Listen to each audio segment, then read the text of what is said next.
Sepanjang sejarah kita meyakini apa yang dibaca oleh orang-orang Yahudi, bahwa apa yang kita baca di dalam seluruh perjanjian lama, Tanakh, yaitu adalah Taurat, Nevi'im dan Ketubim, itu sama dengan apa yang kita baca hari ini.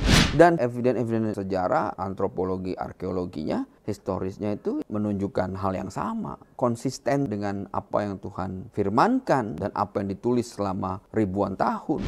2000 tahun dari sejak orang-orang Kristen percaya Yesus, iman Kristen diolok-olok, dihina-hina. Sampai hari ini kita masih dihina, tapi hari ini kita tahu apa yang kita imani benar.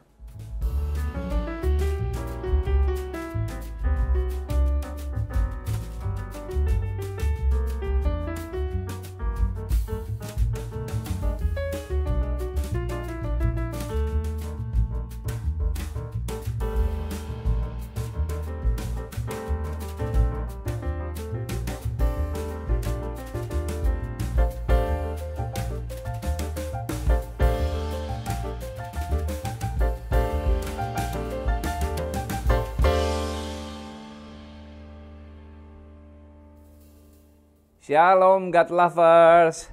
Hari ini kita mengangkat sebuah pertanyaan yang cukup kontroversial dan seringkali memicu perdebatan. Apakah Taurat dalam Alkitab telah diubah? Atau dalam istilah yang dikenal di dunia Islam, tahrif, perubahan isi wahyu Allah. Banyak saudara muslim percaya bahwa Taurat, Zabur, dan Injil yang ada saat ini bukan lagi yang asli, bahkan sudah disisipi, dikurangi atau diganti oleh tangan manusia. Tapi apakah tuduhan itu berdasar? Sebelum kita menjawab, penting untuk kita bedakan dulu apa yang dimaksud dengan Taurat menurut Kristen, Taurat dalam tradisi Yahudi, dan Taurat dalam pandangan Islam. Apakah ketiganya benar-benar sama?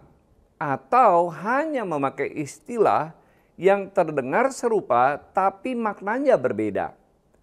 Dan yang tak kalah penting, jika isi Taurat hari ini sama seperti yang dibaca oleh orang Yahudi ribuan tahun lalu, kenapa Islam punya versi cerita yang berbeda tentang Nuh, Harun, bahkan Adam dan Hawa? Apakah benar ada ayat-ayat yang dihapus, diubah, atau direkayasa dalam Taurat? Atau mungkinkah ada kesalahpahaman lintas iman yang belum pernah dijelaskan secara terbuka? Untuk menjawab semua ini, kita sudah bersama seorang narasumber istimewa, Pendeta Arif Mirjaya, mantan muslim, kini hamba Tuhan dan mahasiswa program Pasca Sarjana bidang Classic Hebrew and Biblical Studies di Hebrew University of Jerusalem. Mari kita sambut. Shalom Pak Arif. Shalom Pak Martin. Terima kasih sudah kembali hadir bersama kami di Diaspora TV. Ya, luar biasa. Sebelum kita mulai diskusi, mari kita tundukkan hati kita dan mohon tuntunan Roh Kudus, sebab kebenaran hanya dapat dimengerti bila hati kita mau dibuka oleh Tuhan sendiri. Mari kita berdoa. Bapa di surga, Allah yang kami kenal, kami sembah di dalam nama Tuhan Yesus, kami bersyukur untuk waktu yang indah ini, untuk kami boleh berbincang-bincang mendalami firman Tuhan. Kami mohon Roh Kudus menuntun pembicaraan kami, memberi kami hikmat khususnya Bapak Pendeta Arif Mirjaya, dan juga kami yang mendengarkan tayangan ini, sehingga kami sungguh-sungguh diberkati. Dalam nama Tuhan Yesus kami berdoa. Amin. God Lovers, jika Anda merasa diberkati oleh talk show ini, silakan like, komen, dan share. Dan bagi Anda yang baru pertama kali bergabung, selamat datang di Diaspora TV. Pak Arif, apa sebenarnya yang dimaksud dengan Taurat dalam iman Kristen, dan apakah ini sama dengan Taurat dalam Islam? Sebenarnya nggak ada istilah Taurat Islam ataupun Taurat Kristen. Taurat ya Taurat ya. Ini perlu kita pahamin ya gitu. Ya. Jadi Taurat itu bagian dari Tanakh. Ya. Ya, Tanakh itu ada 3 tuh. Ya, yang pertama adalah Torah atau Taurat ya, itu juga disebut Pentateuch. Itu adalah 5 kitab Musa dari Kejadian sampai Ulangan. Itu adalah Taurat ya.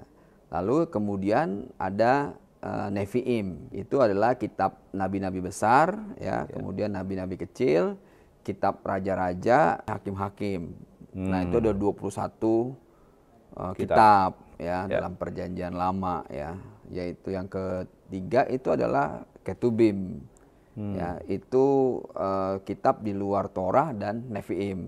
Ya. Itu ada sekitar 13 kitab, Mazmur Daud, ya, kemudian Amsal, Tawarikh juga itu ya masuk ya. Sedangkan Mazmur sendiri itulah bagian dari Ketubim ini yang disebut sebagai Zabur oleh orang-orang Islam. Ya. Ya. Nah, sedangkan sebenarnya kalau ditanya, saudara-saudara kita yang Muslim juga nggak ngerti Taurat itu yang mana. Ya. Nah, ini kitab yang memang asli dari apa yang ditulis oleh orang-orang Yahudi. Ya. Ya, ini penting nih ya, bukannya kalau ngomongin Taurat 5 kitab Musa ya, itu juga di dalamnya itu adalah tulisan-tulisan yang memang menceritakan tentang sejarah ya. Dari mulai penciptaan manusia. Iya. Ya, nggak ada tuh versi-versi lain, cuman satu yang asli, nggak ada lagi yang lain. Ya. Dari mana kita bisa ngomong gini? Ada buktinya. Sebelum Islam ada, Taurat yang sudah ada di zaman Yesus itu ditemukan di Dead Sea Scroll. Oh. Ya. Ya. Itu Taurat yang sama yang kita baca hari ini. Dan ini sudah ada ya 600 tahun sebelum Islam. Ya, kalau eviden di Dead Sea Scroll-nya ya. Ya. Sementara aslinya ya, bahwa kitab Taurat ini atau perjanjian lama ini ya sudah ditulis 1200 tahun sebelumnya. Sebelum Masehi. Sebelum Masehi. Ya, dalam bentuk fragmen-fragmen. Oke. Ya, manuskrip-manuskrip, gulungan-gulungan kitab ya. Dan orang-orang Yahudi itu mengkanonisasinya dalam waktu yang panjang. Ya. Jadi ini bukan sesuatu yang tiba-tiba sekali lagi Tuhan turunkan dari langit kepada Musa. Enggak begitu. Ya. Ya. Yang Tuhan turunkan dari langit betul adalah 10 perintah Tuhan. Ya. Tapi pencatatan dari hukum-hukum Taurat ya, itu dilakukan oleh imam-imam Lewi ya, dan juga oleh Harun juga menuliskannya. Secara tradisional orang-orang Yahudi percaya itu. Gitu. Terus juga dituliskan di masa-masa pembuangan di Babylon. Tidak ada Taurat lain. Kalau tanya yang palsu, nggak ada. Ya. Kalau kita tanya saudara kita, pernah nggak baca Taurat? Ya.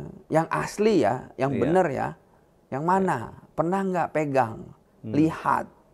Ya. Jangan tiba-tiba ngomong Tauratnya palsu, Injilnya palsu, ya kan? Jangan-jangan nih kalau Tauratnya palsu, Zaburnya dibilang palsu, Injilnya palsu, cuma kitab mereka yang asli, 3 lawan 1, jangan-jangan mereka yang palsu. Iya. Ya kan? Jadi nggak ada itu yang namanya Taurat dalam Islam ya? Dalam versi Islam nggak ada, harusnya hanya ada 1 Taurat. Karena apa yang kita baca, orang Kristen baca, dengan orang Yahudi baca sama. Oh itu ya. Ya, sejak 2000 tahun itu sama, tidak berubah. Ngawur aja Pak Arif nih. Yo, kita datang ke museumnya, ya, Museum The Dead Sea Scroll, ya, yang ada di Israel. Dan sejarawan sekuler itu akhirnya mulai paham bahwa memang benar-benar ada di situ. Ya, nanti kita bahas lebih dalam deh ya. Peninggalan dan itu merupakan bukti. Evidennya ya. Ya. Nah, berarti itu ya. Apa yang isi Taurat yang dibaca oleh orang Kristen dan yang dibaca oleh orang Yahudi dari sejak zaman dulu itu sama isinya. Iya. Dari semenjak 2000 tahun, karena eviden tertuanya adalah The Dead Sea Scroll 2000 tahun lalu. Ya kan? Iya. Sama dengan sebelum itu dong. 1200 tahun Iya, sudah ada iya, gitu ya. sebelum Masehi ya. Iya, gitu loh. Oke. Sama tuh ya. Karena ada transfer literasi dari generasi ke generasi. Israel sudah mengenal tulisan. Jadi kalau kita ngomongin sejarah ya, sejarah dunia tuh kebagi dua aja. Sejarah modern sama prasejarah. Prasejarah itu zaman sebelum dikenalnya tulisan. Ya. Jadi lewat simbol-simbol dan seterusnya. Ya. Nah, 2000 tahun yang lalu Arab itu masih prasejarah. Ya, karena belum ada bahasa Arab. Oke. Ya, tapi sudah ada bahasa Ibrani. Sejak zaman 1200 tahun yang lalu, orang Israel sudah belajar literasi, sudah punya literasi, tradisi literasi. Menulis, sudah ada bukti-bukti yang lebih tua lagi. Bahkan kembali mundur ke zaman Fir'aun ketika mereka adalah dalam pembuangan di Mesir. Ya, mereka belajar kimia, matematika, ilmu fisika, ya, bagaimana mengukur piramid, ya, bagaimana teknik sipil, ya, membangun piramid, karena mereka budak di sana. Ya, ada transfer of knowledge tuh dari situ. Paling tidak mereka belajar matematika, sipil, arsitektur dan seterusnya. Belajar kimia, bagaimana menyampur emas, ya, bagaimana mengekstraksi tembaga, tambang-tambang, perak dan sebagainya. Ya, makanya kita tahu Salomo juga dia pengusaha tambang. Dia punya tambang tembaga dan nikel juga ya. Iya. Nah, lalu belajar lagi ilmu-ilmu kedokteran.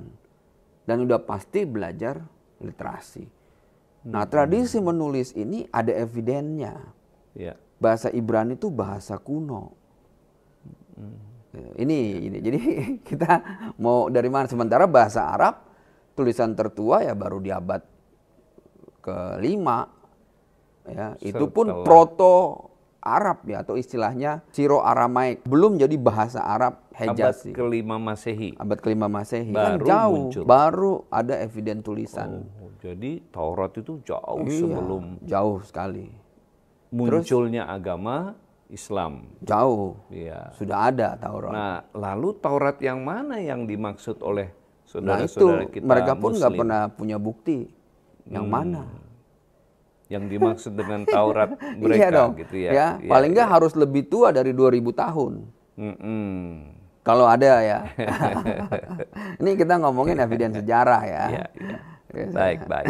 Nah, jika sama yang dibaca oleh orang Yahudi dan juga orang Kristen, kenapa saudara-saudara Muslim menyebut bahwa Taurat telah diubah?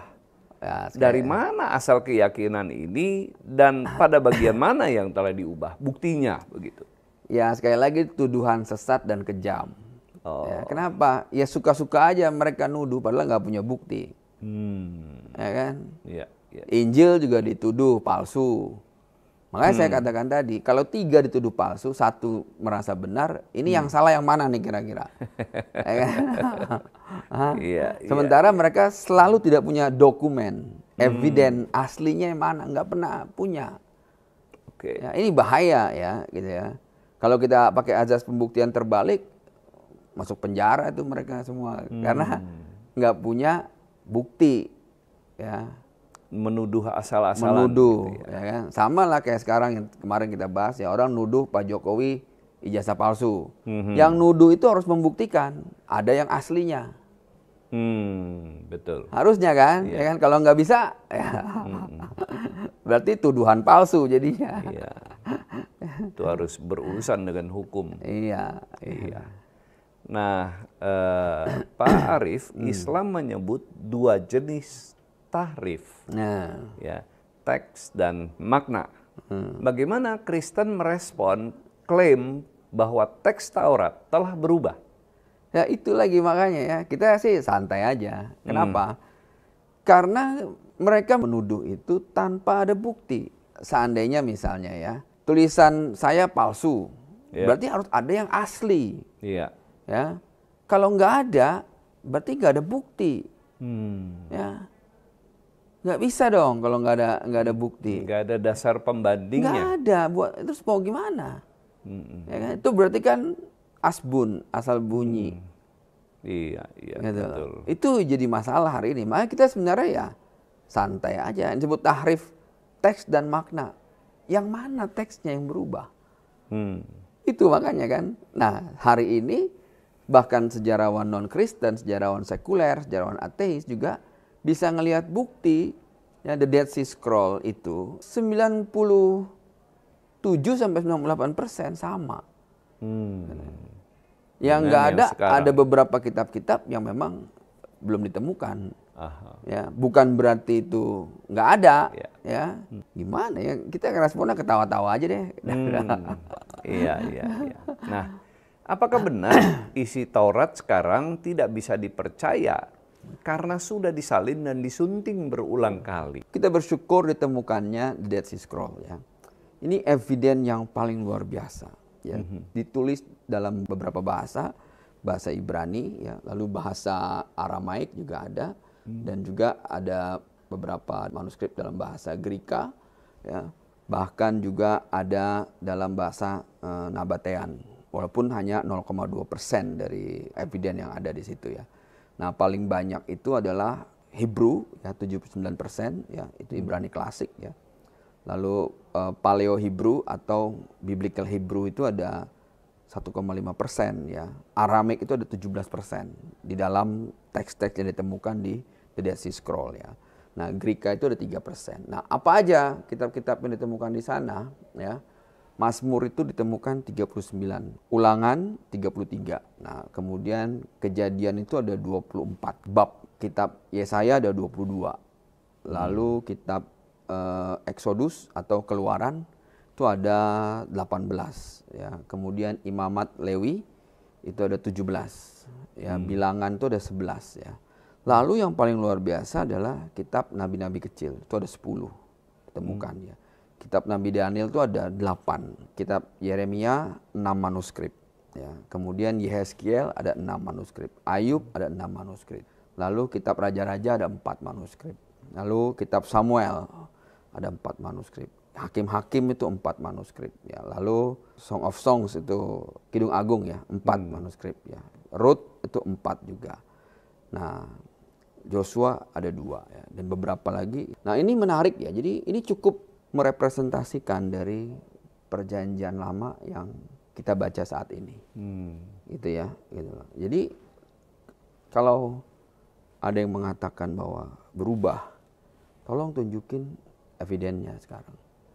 Tunjukin ada nggak teks perubahannya. Iya.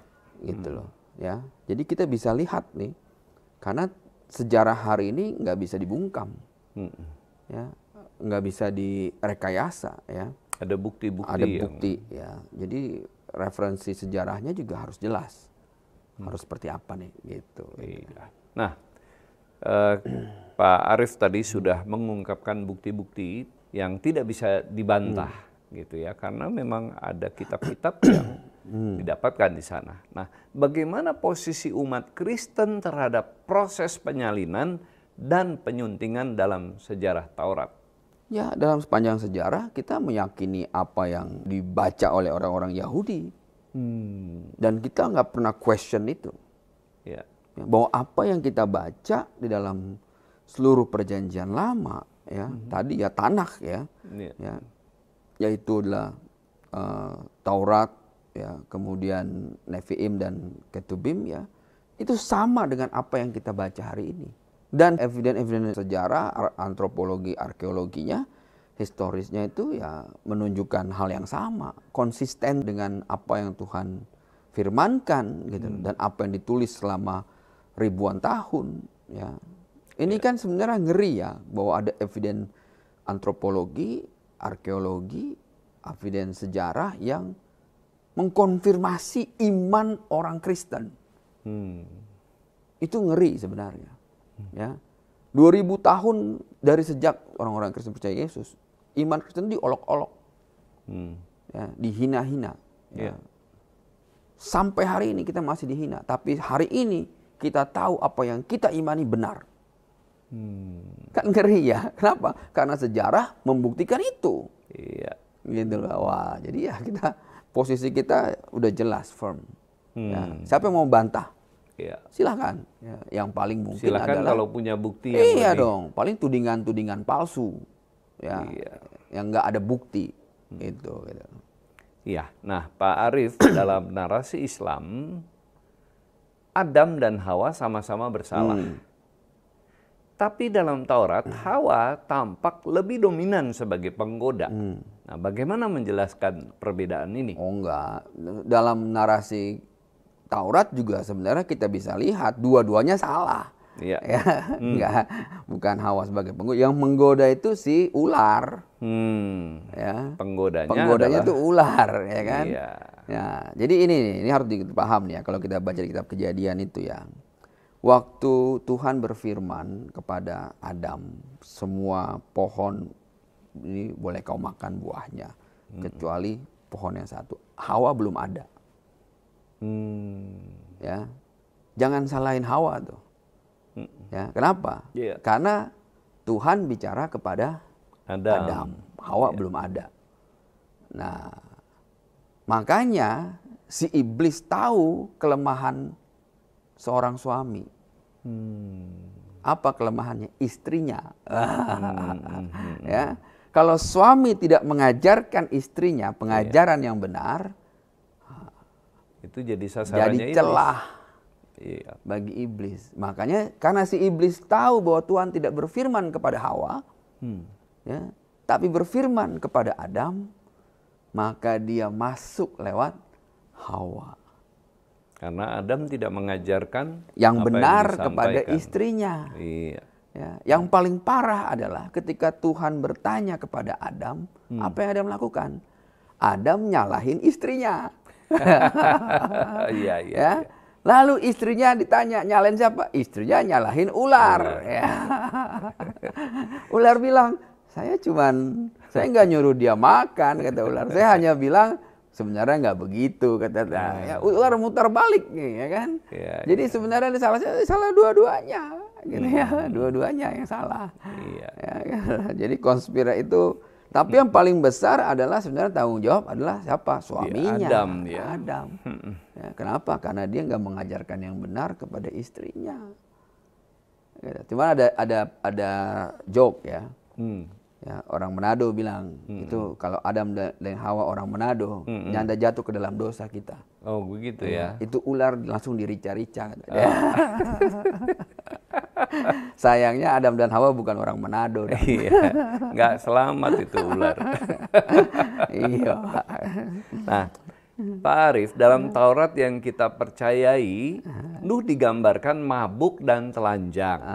Apakah ini mencemarkan Nabi? Atau ada makna lain di balik kisah ini? Ini lagi ya, kita harus paham nih konsep Nabi ya. Iya. Nabi ya. Karena di dalam Islam dan di dalam Judaisme ataupun di dalam kekristenan konsepnya berbeda. Nabi itu bahasa Ibrani Navi, ya, pembawa kabar. Okay. Ya. Nah, problemnya satu ya, bahwa Nabi itu bukan status. Kan dalam Islam itu Nabi itu seperti jabatan ya.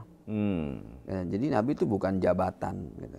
Orang gitu ya, bahwa orang itu Nabi itu adalah orang yang kudus, yang disucikan Tuhan. Nah, dalam Taurat enggak begitu, beda tuh ya. Yeah. Nah, banyak nggak nabi-nabi juga yang palsu? Banyak. Ya. Kapan nabi palsu itu? Ketika nubuatan tidak terjadi. Yeah. Nabi palsu. Nih satu dulu kita pahamin ya. Jadi di dalam Islam nggak cuma Nuh yang dianggap nabi. Alexander Agung, Iskandar Zulkarnain juga disebut sebagai nabi. Oh. Dalam tradisi Islam. Yeah. Ya. Jelas kita berbeda pendapat tentang itu ya. Yeah. Nah, lalu Daud misalnya juga nabi, tapi Daud itu juga selingkuh. Salomo juga disebut nabi, ya. Tapi kita harus tahu tuh hidupnya Salomo tuh bagaimana. Dan di dalam Alkitab Tuhan tuh murka sama Salomo. Mana ada nabi dimurkain Tuhan. Yeah. Ya. Nah, ini makanya kita konsep ini yang harus kita luruskan dulu. Beda antara konsep kenabian dalam Islam dengan Judaisme dan dalam Kristen. Ya. Kalau kita di Kristen tuh nabi itu adalah karunia. Karunia kenabian yang Tuhan berikan kepada manusia biasa. Nothing special. Musa dianggap nabi.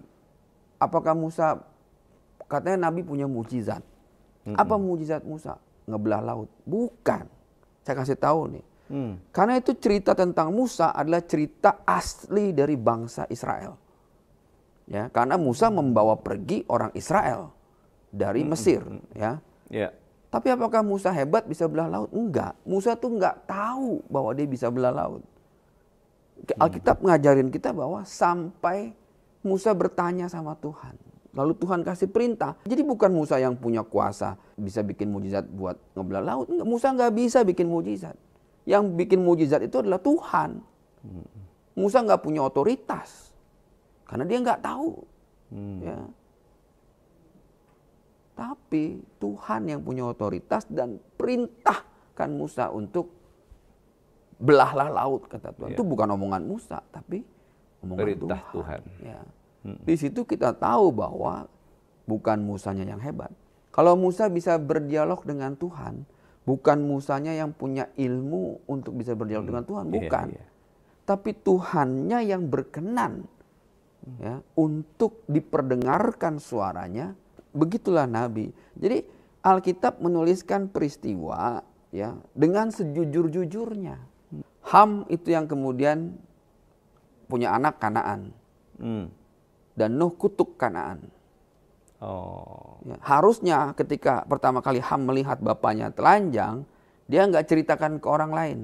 Dan ditutupi mestinya harusnya auratnya, ya, justru cerita Sem dan saudara. Yafet yang nutupin itu. Begitu loh. Makanya Nuh marah, kutuk Kanaan itu. Ya. Nah, di situ kita belajar. Ya, aib bapak, aib orang tua nggak boleh diceritain. Kalau kita lihat lagi dari Alkitab itu, ya, ini luar biasanya Alkitab.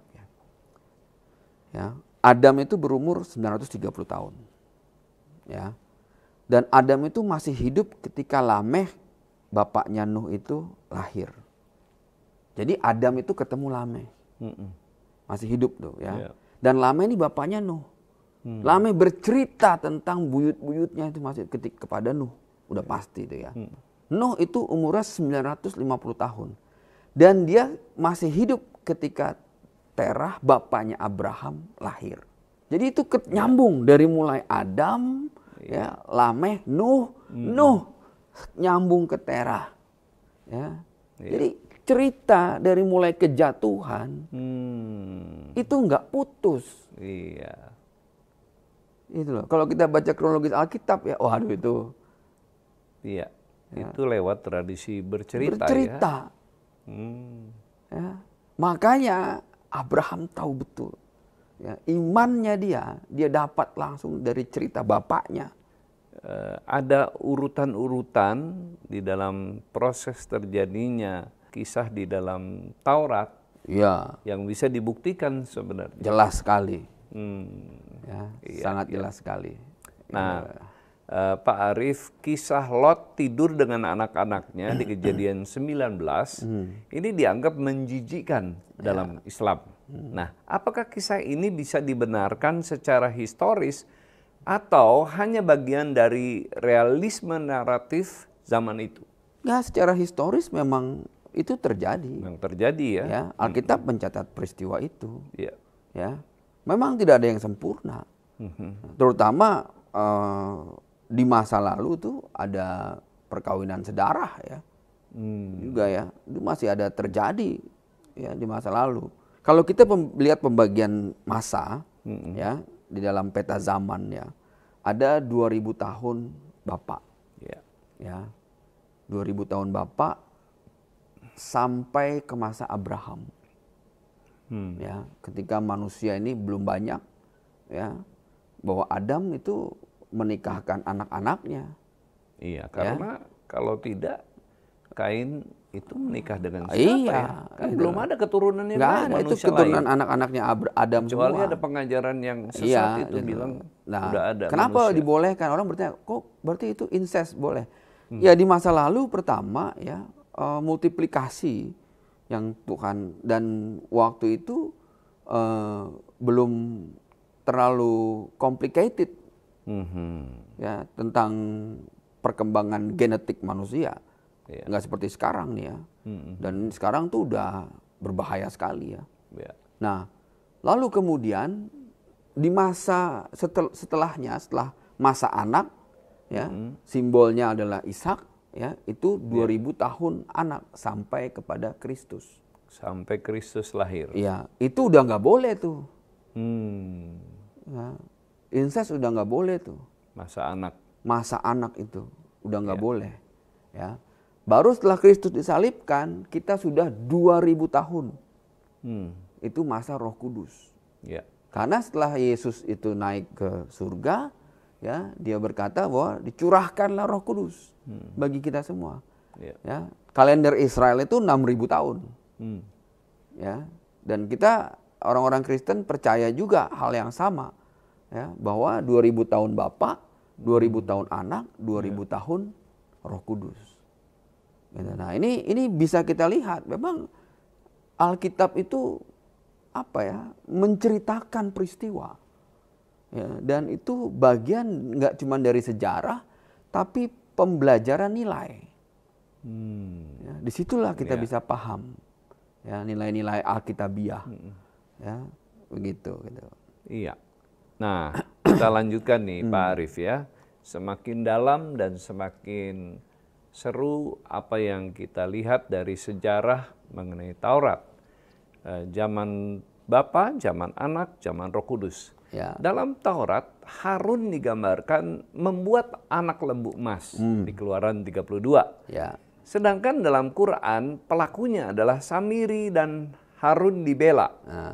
Nah, bagaimana Pak Arief menjelaskan hal ini? Sekali lagi ya, basis historis kita, basis iman kita, basis materialisme dan basis dialektika kita ada di Taurat. Nggak ada Taurat lain. Ya. Ya, ini ya harus kita pahamin ya, bahwa memang itu terjadi ya. Dan itu membuat Tuhan marah ya. Ya. Nah, jadi jangan ini yang sebenarnya kalau ada versi lain, ya, itulah tahrifnya, Ya. penyimpangannya, ya, gitu loh, ya. Nggak bisa enggak tuh, ya, karena versi yang aslinya nih ada buktinya. Ya. Apa buktinya? The Dead Sea Scroll, ya, yang ditulis itu beberapa ratus tahun sebelum Islam. Ya. Gitu. Jadi kita lebih percaya yang evidennya yang asli. Ya. Ya. Nah, Pak Arief, Taurat menyebut Tuhan punya punggung di Keluaran 33. Apakah ini bentuk antropomorfisme? Iya, saya kurang setuju kalau antropomorfisme itu sebenarnya sebutan kepada benda-benda mati ya. Jadi pada dewa-dewa Yunani, dewa-dewa Romawi yang diberi identifikasi mempunyai bentuk-bentuk manusia. Ya, dewa-dewa itu punya tangan, tapi kan mereka benda mati kan. Ya, patung-patungnya itu pada dewa-dewa ya. Kalau kita itu sebenarnya masuk kepada sifatul wujud dari Tuhan. Ya. Nggak cuma masalah punggung, Tuhan punya wajah. Di semua tulisan-tulisan di manuskrip Taurat, Perjanjian Lama itu banyak sekali menceritakan ya, bahwa Israel mencari wajah Tuhan. Ya. Lalu Tuhan punya tangan nggak? Tangan Tuhan tidak kurang panjang untuk menyelamatkanmu. Ya. Tapi dosamu lah yang memisahkanmu dari Tuhan. Itu jelas sekali ya, itu personifikasi dia. Masalahnya karena kalau semua makhluk aja punya wajah, masa Tuhannya nggak punya? Di dalam Islam misalnya, ada nggak teks yang mengatakan Tuhan punya wajah? Ada. Al-Baqarah 115. Ya. Jelas sekali ya. Wajahulullah, wajahnya Allah. Ya. Dan kepunyaan Allah di timur dan di barat. Maka kemanapun kamu menghadap, disitulah wajah Allah. Sungguhnya Allah maha luas, lagi maha mengetahui. Ada wajahnya, ada. Nah jadi ini personifikasi ya, bahwa ya Tuhan tidak punya keterbatasan. Jadi kalau cuma punggung aja, jangankan punggung, wajah aja ada, tangan aja ada.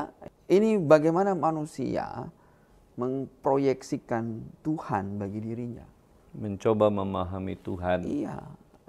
Tapi hakikatnya dia sebenarnya tidak terjangkau oleh pikiran kita.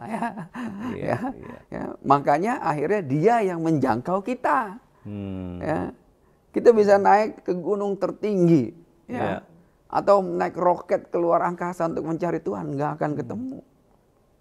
Karena bukan kita yang berkehendak, tapi dia yang berkehendak. Tapi meskipun suatu hari kita ada di tempat terdalam dalam hidup kita, tempat tergelap, terpuruk, bisa nggak Tuhan datang? Bisa. Ya. Bisa nggak dia nuzul mencari kita? Bisa. Karena Tuhan tidak punya keterbatasan. Omnipresent, omnipotent. Bagi dia adalah masalah kehendak. Ya, bukan bisa atau tidak bisa, tapi mau atau tidak mau. Apa kehendaknya Tuhan? Gitu. Jadi kalau cuma punggung aja mah urusan sepele. Baik, Pak Arief, dalam hukum Taurat seperti merajam anak durhaka di Ulangan 21 sering dianggap kejam. Nah, bagaimana menjelaskan ini dalam terang kasih Tuhan? Ya memang di masa lalu ya nggak cuman merajam anak ya. Istilahnya hukum yang lama, mata bayar mata, gigi bayar gigi, nyawa bayar nyawa.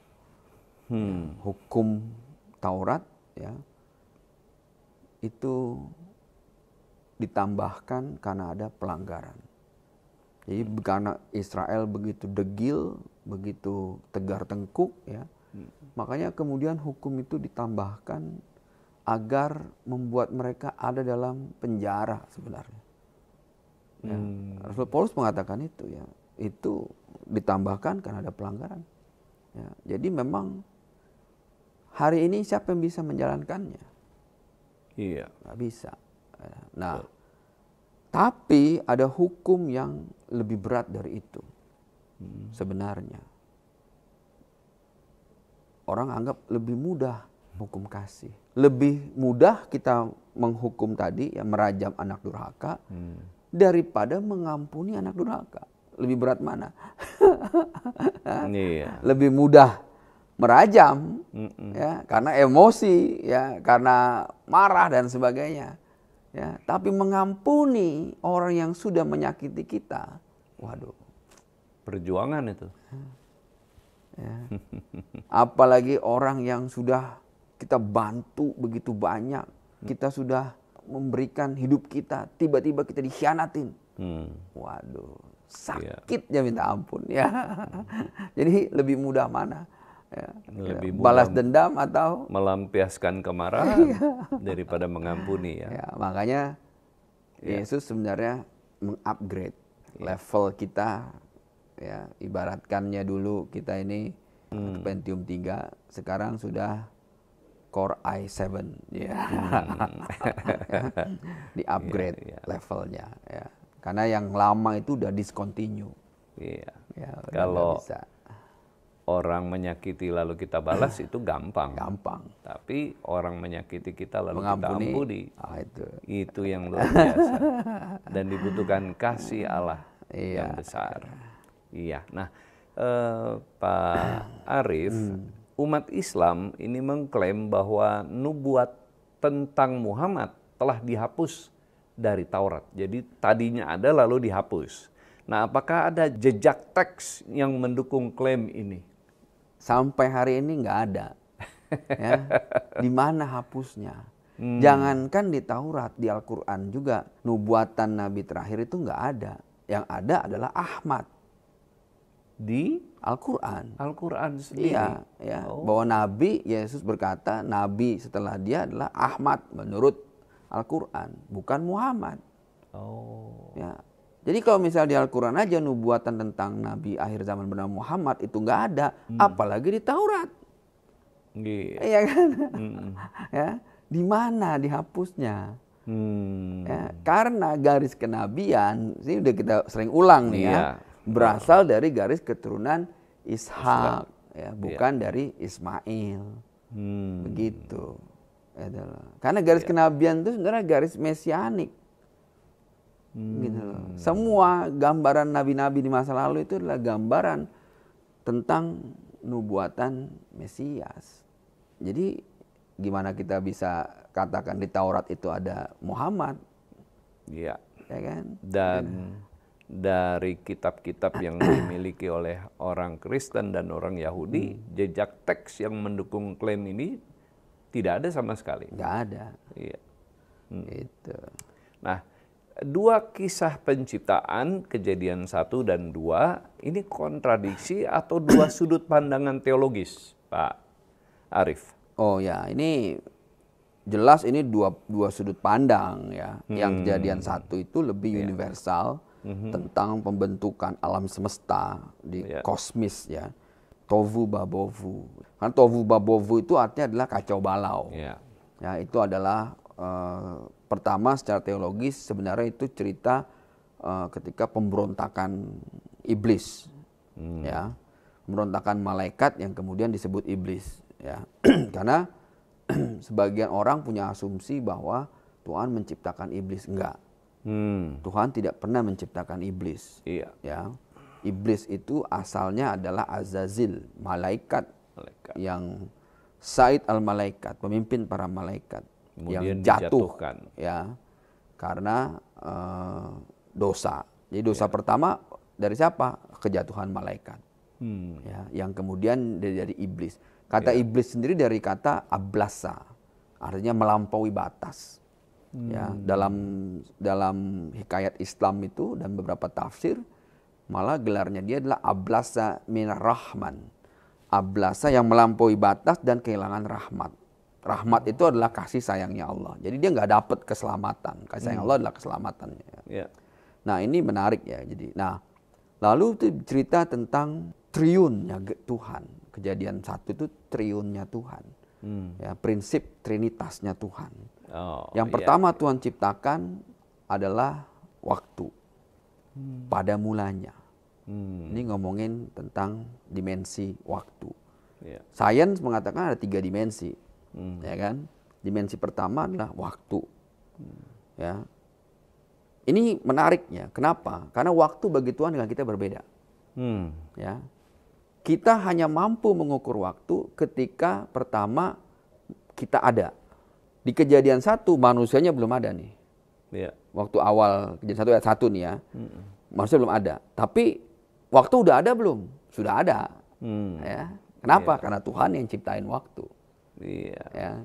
Kata pada mulanya itu pada mulanya ya. Nah, manusia udah ada, apakah manusia mampu mengukur waktu? Belum tentu.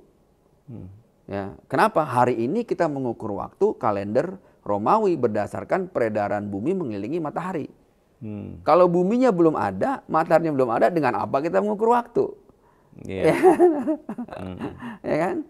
Ya, nah, itu jadinya. Jadi, nah yang kedua pada mulanya Allah menciptakan langit. Ya, samayim, space, ruang, bahasa Inggrisnya tuh space. Ya, dimensi kedua itu ruang. Ya.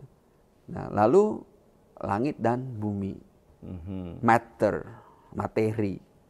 Jadi waktu, ruang, materi ini menggambarkan triun, trinitas.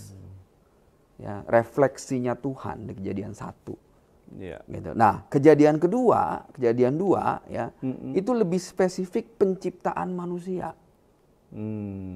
Ya, lebih ke spesifik ke itu ya. Nah, kenapa? Ini juga menggambarkan triunnya Tuhan. Karena Tuhan berkata, marilah kita menciptakan manusia segambar dan serupa dengan Dia. Artinya kita adalah refleksinya Tuhan. Nah, tidak pernah ada di kitab manapun juga bahwa Tuhan menciptakan makhluk lain itu segambar dengan Dia. Nggak pernah. Waktu dia ciptakan malaikat, dia tidak menciptakannya segambar dengan Tuhan, enggak. Ya. Waktu dia ciptakan alam semesta, enggak segambar dengan dia. Waktu dia ciptakan hewan-hewan, tidak ada yang segambar dengan dia. Tapi ketika menciptakan manusia, dia bilang gambarannya dia. Jadi bukan kontradiksi, justru itu perspektif yang satu tentang kosmis, universe, ya. Yang satu lagi tentang penciptaan manusia dan bagaimana manusia ada di Taman Eden. Terkait nama Tuhan yang berubah-ubah di Pak Arief, Yahweh, Elohim. Nah, apakah ini berarti Taurat ditulis oleh sumber yang berbeda? Oh enggak, itu enggak ada perubahan ya. Pertama itu kata El ya, sebenarnya itu kata umum. Kalau El itu adalah kata El dalam bahasa Ibrani itu dalam rumpun bahasa Semitik ya, dengan bahasa-bahasa Aramik, bahasa Arab, bahasa Urgarik juga El, Eloh, ya, Allah, Elaha, Elohi, ya, Allaha itu sama, ya itu bahasa umum, itu generik ya, digunakan oleh suku-suku Semitik di sana. Ya. Orang-orang Kanaan sudah menggunakan itu. Nah, makanya kalau kita lihat kata Israel, ya, Daniel, Yehezkiel, itu dari kata Elah, El atau Elah. Ya. Nah, kemudian mendapatkan akhiran him, jadi Elohim. Ya, itu jadi kata tunjuk.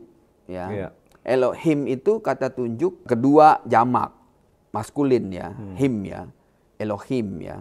Nah itu generik, bukan nama Tuhan. Ya, itu bukan nama Tuhan. Ya, tapi itu generik kayak kita orang Indonesia menyebut God sebagai Tuhan, ya, atau menyebut God sebagai Allah, ya, itu generik ya. Tapi bagi bahasa Arab, bahasa Al-Quran, Allah itu nggak cuma generik tapi personal. Ya, Allah itu ya. Nah, tapi bagi bangsa Ibrani kata Allah atau El ya itu generik ya. Nah, dan itu ada di seluruh Alkitab. Nah, sementara Yahweh ya itu nama, tapi sebenarnya yang berasal dari kata tunjuk. Ya. Jadi munculnya kata Yahweh itu ketika Musa bertanya kepada Allah, "Siapakah namamu?" Ya, lalu Allah jawab dalam bahasa Ibrani kepada Musa, ya, Ehyeh Aser Ehyeh. Ya, Ehyeh itu tulisannya HYH. Karena bahasa Ibrani dan bahasa Semitik tidak ada vokal a i u e o. Jadi tulisannya HYH, ya. Nah, kata HYH itu disandarkan dari kata hayah, hidup, ya, atau dalam bahasa Arab hayat, ya, tergantung di depan atau di belakang. Nah, hayah kita dulu belajar waktu kita SMP ya kalau nggak salah ya, ilmu hayat ya. Ilmu hayat. Ya, itu tentang kehidupan ya, alam semesta dan sebagainya. Nah, kata hayah. Jadi ehyeh itu kata hayah, hidup ya, atau ada atau exist ya.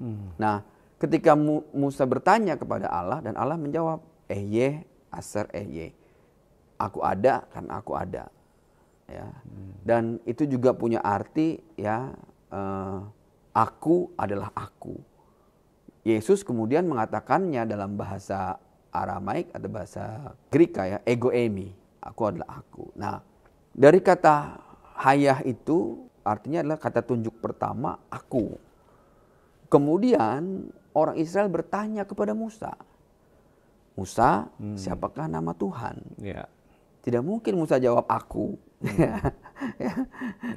Tidak mungkin dia menjawab Ehyeh Aser Ehyeh, aku adalah aku katanya. Ya. Dia mentah-mentah memakai perkataan gitu ya. Allah menjelaskan kepada akhirnya umat. Musa menjawabnya Yahweh, Aser Yahweh. Dia adalah dia. Nah, Yahweh jadi kata tunjuk orang kedua, dia.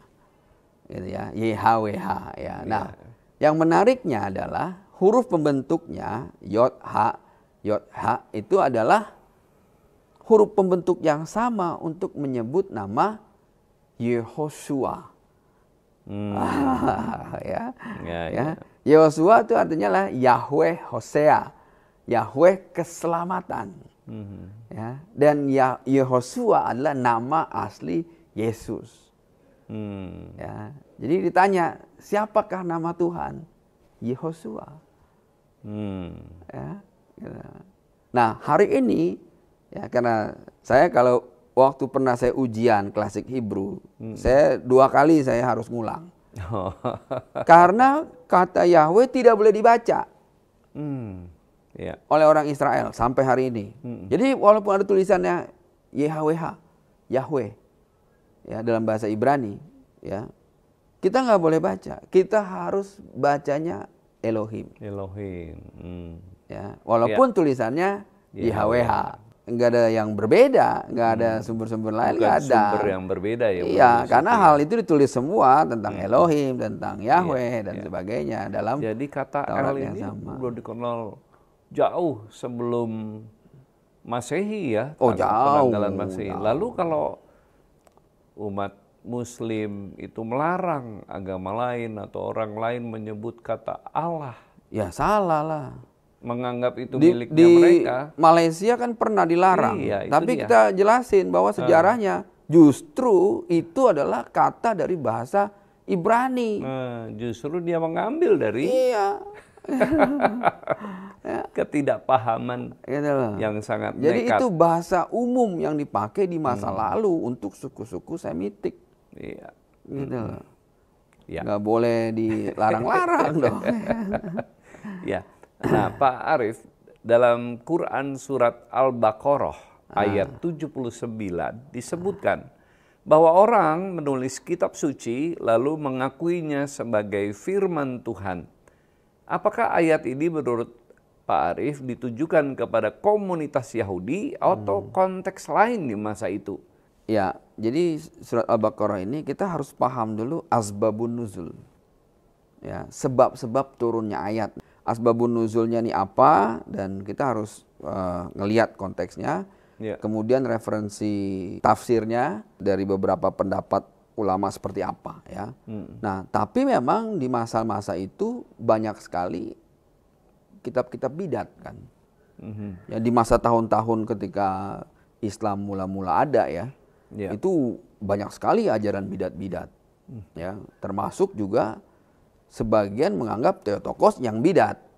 Ya, tentang pengajaran bahwa Maria ibu Tuhan ya. Itu dianggap bidat oleh kelompoknya Arius dan juga kelompoknya yang lain ya. Jadi saling membidatkan yang terjadi ya. Nah, jadi kita harus lihat dulu nih ya konteksnya ya. Nah, tapi memang yang dimaksud yang mana? Kita harus lihat nih. Komunitas Yahudi juga di masa lalu banyak juga aliran sesatnya. Oh, itu ya. Kristen juga lebih banyak lagi. Aliran-aliran sesatnya gitu ya. Ya, salah satunya adalah pengaruhnya yang dianggap bidat adalah Ebonite, yaitu sekte Kristen yang dianut oleh Waraka bin Nawfal. Warokah bin Nawfal itu adalah Waraka bin Nawfal adalah orang yang membaiat Muhammad pertama kali sebagai nabi. Sepupu jauh dan juga paman dari Muhammad dan Khadijah istrinya.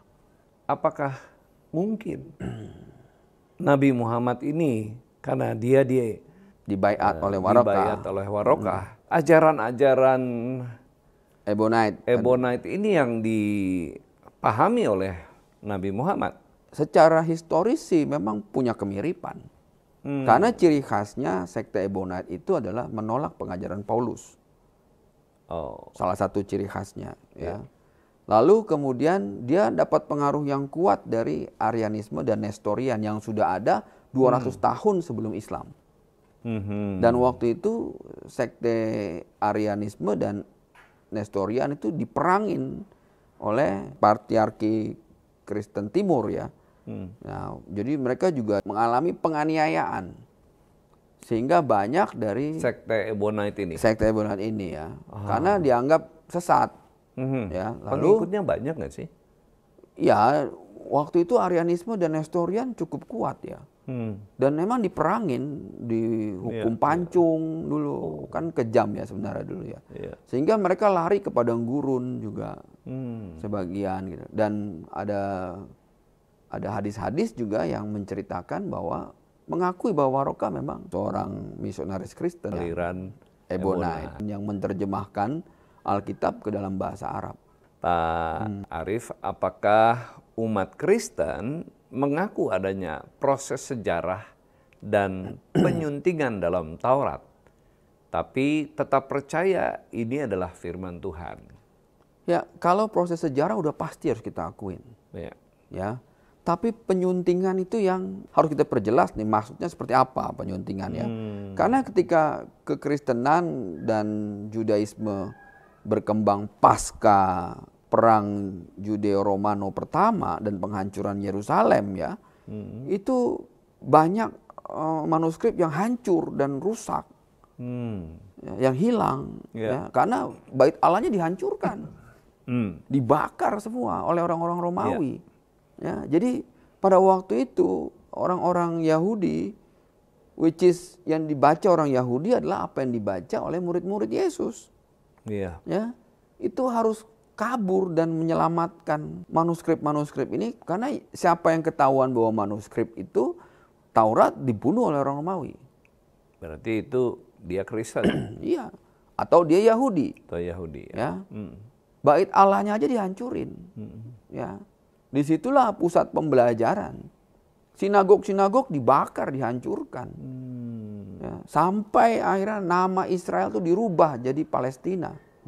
Ya. Kenapa? Karena orang Romawi mau melakukan genosida terhadap Israel dan menghapus nama Israel.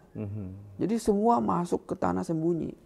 Makanya kita bersyukur ditemukan The Dead Sea Scroll itu bukti bahwa di masa lalu ada upaya untuk menyelamatkan dokumen-dokumen ini.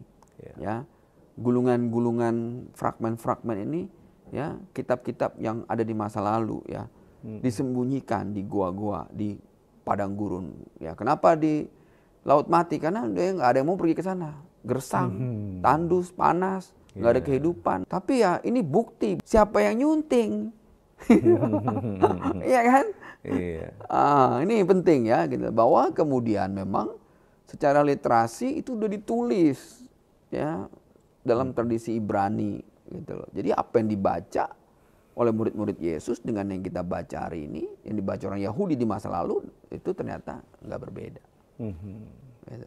Ya, itu adalah bukti pemeliharaan Allah juga ya. Ya, itu yang luar biasa. Invisible hand-nya Tuhan ya. Iya. Luar biasa. Nah, ini terakhir Pak Arief, bagaimana sebagai orang percaya umat Kristen menjelaskan keotentikan dan kekuatan spiritual Taurat meskipun ditulis oleh tangan manusia?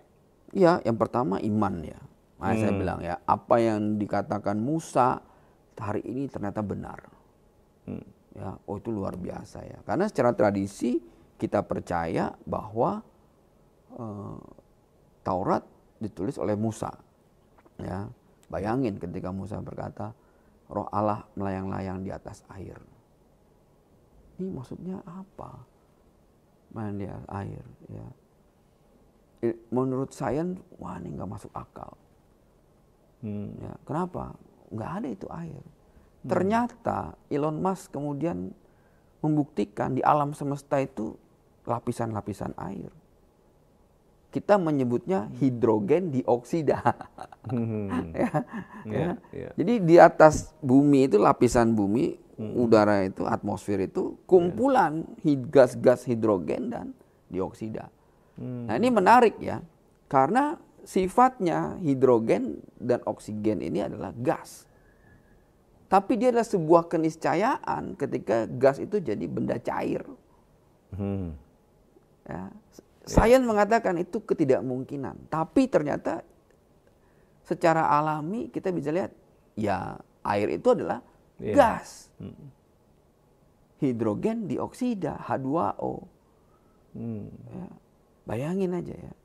Kalau Musa nggak punya iman menuliskannya, kita nggak akan pernah tahu. Ternyata setelah ribuan tahun kemudian, kita tahu Musa benar. Dan kita tahu iman kita benar. Nah, lalu kemudian kita juga lihat sekali lagi ya, otentikannya The Dead Sea Scroll.